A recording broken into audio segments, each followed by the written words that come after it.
ഇതേ ആ നേരത്തെ വന്നു. ഇല്ല, അപ്പൊ വന്നേ ഉള്ളൂ. ഇതെങ്ങനെ വായിച്ചിട്ട്? കുഴപ്പമില്ല, നല്ല പുസ്തകമാണ്.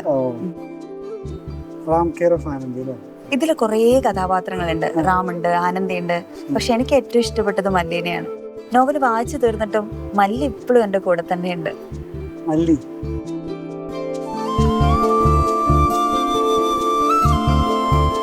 അവിടെ മല്ലിയാണെങ്കിൽ ഇവിടെ നജീബാണ്. ആടുജീവിതം ഇത് ഞാനും വായിച്ചതാ. ഈ ബുക്ക് വായിക്കുമ്പോഴേ ഈ ക്യാരക്ടർ ഇതിന്റെ വിശപ്പും ദാഹവും പ്രതീക്ഷയും ശരിക്കും എനിക്ക് ഭയങ്കരമായിട്ട് ഫീൽ ചെയ്യണോ. എനിക്ക് തോന്നുന്നു നജീബ് എൻ്റെ കൂടെ തന്നെ ഉണ്ടെന്നാണ്.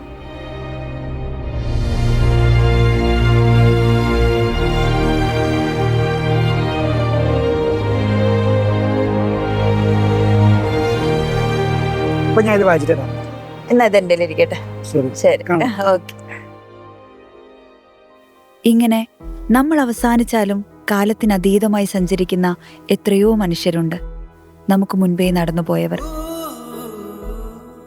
ബാല്യത്തിന്റെ നൊമ്പരമായ അപ്പുണ്ണി, പ്രണയത്തിന്റെ നിശബ്ദതയായി മാറിയ സുഹറയും മജീദും,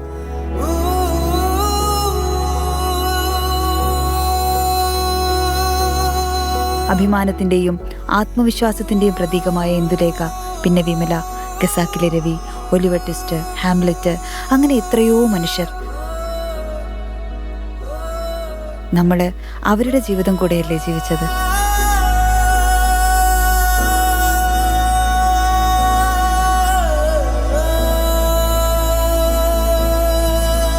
വായിക്കുന്ന ഒരാൾ മരിക്കുന്നതിന് മുമ്പ് 1000 ജീവിതങ്ങൾ ജീവിക്കുന്നു. വായിക്കാത്തൊരാൾ ഒരൊറ്റ ജീവിതം മാത്രം ജീവിച്ച് വെറുതെ മരിച്ചു പോകുന്നു. വായിച്ചിട്ടിപ്പോ എന്തിനാ അങ്ങനെ ചോദിക്കുന്ന ചിലരെങ്കിലുമുണ്ട്. സത്യത്തിൽ എത്ര നിസ്സാരമാണൊരു മനുഷ്യന്റെ ജീവിതം. പക്ഷേ വായന അങ്ങനെയല്ല. നമ്മൾ ജീവിക്കാത്ത ജീവിതങ്ങളിലേക്കും നമ്മൾ കാണാത്ത ദേശങ്ങളിലേക്കും അത് നമ്മൾ കൂട്ടിക്കൊണ്ടു പോകുന്നു. മരുഭൂമിയിൽ നജീബിനൊപ്പം വിശന്നും മല്ലിയുടെ ഏകാന്തതയുടെ നോവുകളിൽ ആഴ്ന്നിറങ്ങിയും